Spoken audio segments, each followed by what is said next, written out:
د کندهار ولایت په ارغنداب ولسوالۍ کې د راکټ مرمۍ د چاودنې له امله یو ماشوم وژل سوی او 3 نور ټپیان سوي.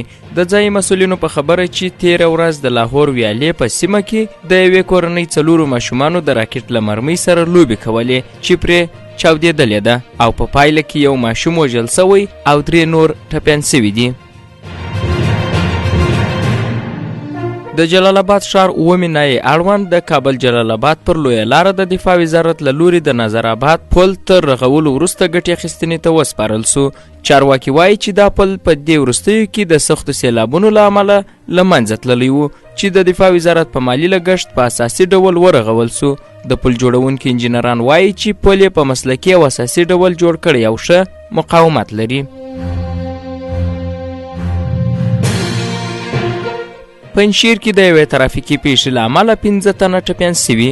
ځایي مسؤلین وایي چې د پنجشیر د درې ولسوالۍ په میلمه سیمه کې د یوې کورولا چپه کېدو پیښه کې د ښځو په ګډون 15 تنه ټپیان سوي دي. د درې ولسوالۍ د پیښې لامل اورښت او د ډریور بې احتیاطي ښودل سوې ده.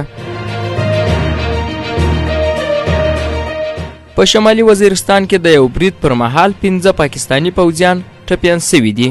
د پاکستانی رسنیو د راپورونو له مخې تیر ماښام د خیبر پښتونخوا په قبایلي زوله شمالي وزیرستان میرالي کې د پوځ په یوه پوسته باندې برید سوی دی چې پکې د پاکستان پوځ 15 عسکر سخت ټپیان سوي دي.